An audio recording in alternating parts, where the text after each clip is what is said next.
जय श्री राधे कृष्ण। आज हम लोग ललिता का श्री कृष्ण से श्री राधा की दशा का वर्णन करना, उनकी आज्ञा के अनुसार लौटकर श्री राधा को श्री कृष्ण प्रत्यर्थ सत्कर्म करने की प्रेरणा देने की कथा सुनेंगे। एक दिन की बात है। श्री राधा की दो प्रधान सखियाँ शुभ स्वरूपा ललिता और विशाखा वृषभानु के घर पहुंचकर एकांत में श्री राधा से मिली। सखियों ने बोला, राधे, तुम जिनका चिंतन करती हो, स्वतः जिनके गुण गाती रहती हो, वे भी प्रतिदिन ग्वाल बालों के साथ वृषभानुपुर में आते हैं। राधे, तुम्हें रात के पिछले पहर में जब वे गौचारण के लिए निकलते हैं, उनका दर्शन करना चाहिए। वे बड़े सुंदर हैं। श्री राधा बोली, पहले उनका मनोहर चित्र बनाकर तुम शीघ्र मुझे दिखाओ, उसके बाद मैं उनका दर्शन करूंगी, इसमें संशय नहीं है। तब दोनों सखियों ने नंद नंदन का सुंदर चित्र बनाया, जिसमें नूतन यौवन का माधुर्य भरा था। वह चित्र उन्होंने तुरंत श्री राधा के हाथ में दिख दिया।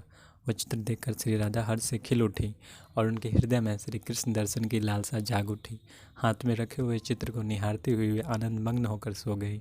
भवन में सोती हुई श्री राधा ने स्वप्न में देखा, यमुना के किनारे भांडर भवन के एक देश में नील में की कांति वाले पीठ पर धारी श्याम सुंदर श्री कृष्ण मेरे निकट ही नृत्य कर रहे हैं। विधेयराज, उस समय श्री राधा की नींद टूट गई और वे शैया से उठकर परमात्मा श्री कृष्ण के वियोग से विह्वल हो उठी। उन्हीं के कमनीय रूप का चिंतन करते हुए त्रिलोकी को तृणवत मानने लगी। इतने में ही व्रजेश श्री नंदनंदन अपने भवन से चलकर वृषभानु नगर के शाकरी गली में आ गए। सखी ने तत्काल खिड़की के पास आकर श्री राधा को उनका दर्शन कराया।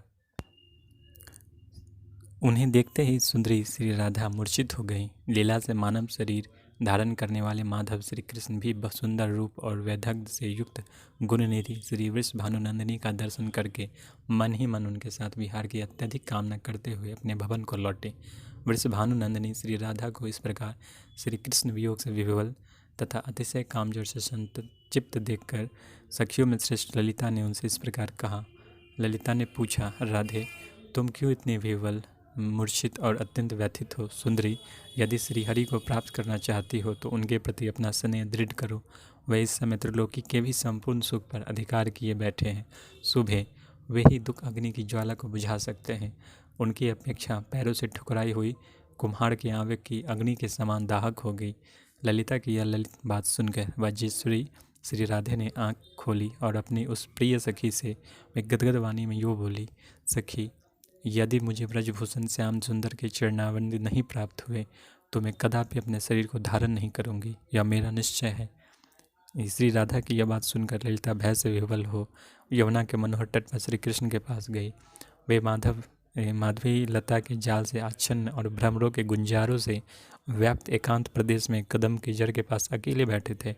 वहाँ ललिता ने श्रीहरि से कहा, श्याम सुंदर, जिस दिन से श्री राधा ने तुम्हारे अद्भुत मोहन रूप को देखा है, उसी दिन से वह स्तंभ रूप सात्विक भाव के अधीन हो गई है।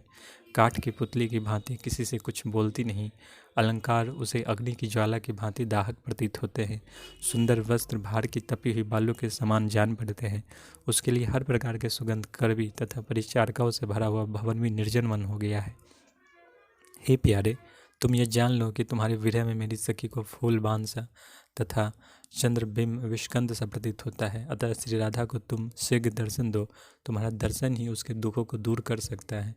तुम सबके साक्षी हो। भूतल पर कौन ऐसी बात है जो तुम्हें विदित न हो? तुम ही इस जगत के सृष्टि पालन संहार करते हो।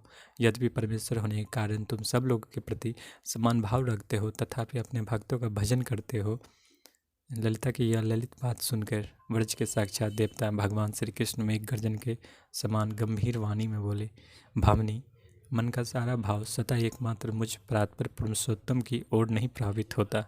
अतः सबको अपनी ओर से मेरे प्रति प्रेम ही करना चाहिए। इस भूतल प्रेम के समान दूसरा कोई साधन नहीं है। मैं प्रेम से ही सुलभ होता हूँ। भांडेर वन में श्री राधा के हृदय में जैसे मनोरथ का उदय हुआ था, वह उसी रूप में पूर्ण होगा। सत्पुरुष अहेतुक प्रेम का आश्रय लेते हैं। संत महात्मा उस निहेतुक प्रेम को निश्चय ही निर्गुण तीनों गुणों से अतीत मानते हैं, जो मुझ केशव में और श्री राधिका में थोड़ा सा भी भेद नहीं देखते, बल्कि दूध और उसकी शुक्लता के समान हम दोनों को सर्वथा अभिन्न मानते हैं। उन्हीं के अंतःकरण में अहेतुकों की भक्ति के लक्षण प्रकट होते हैं तथा वे ही मेरे ब्रह्म पद में प्रवेश पाते हैं। रंभोरु इस भूतल पर जो कुबुद्धि मानव मुझ केशव हरि में तथा श्री राधिका में भेदभाव रखते हैं, वे जब तक चंद्रमा और सूरज की सत्ता है तब तक निश्चय ही कालसूत्र नामक नरक में पड़कर दुख भोगते हैं। श्री कृष्ण की यह सारी बात सुनकर ललिता सखी ने उन्हें प्रणाम करके श्री राधा के पास गई और एकांत में बोली। बोलते समय उसके मुख पर मधुर हास की छटा छा रही थी। ललिता ने कहा, सखी, तुम जैसे श्री कृष्ण को चाहती हो उसी तरह वे मधुसूदन श्री कृष्ण भी तुम्हारी अभिलाषा रखते हैं। तुम दोनों का तेज भेदभाव से रहित एक है। लोग अज्ञानवश ही उसे दो मानते हैं। तथापि सती साध्वी तुम देवी, तुम श्री कृष्ण के लिए निष्काम कर्म करो, जिससे पराभक्ति के द्वारा तुम्हारा मनोरथ पूर्ण हो। नरेश, ललिता सखी की यह बात सुनकर रासेश्वरी श्री राधा ने संपूर्ण धम विद्याओं में श्रेष्ठ चंद्रनाना सखी से कहा। श्री राधा बोली, सखी, तुम श्री कृष्ण की प्रसन्नता के लिए किसी देवता की ऐसी पूजा बताओ जो परम सौभाग्यवर्धक, महान पुण्यजनक तथा मनोवांछित वस्तु देने वाली हो। भद्रे महामते, तुमने इस गर्गाचार्य जी के मुख से सात सच्चा सुनी है, इसलिए मुझे कोई व्रत या पूजन बताओ। आगे कथा हम लोग अगले वीडियो में सुनेंगे। जय श्री राधे कृष्ण।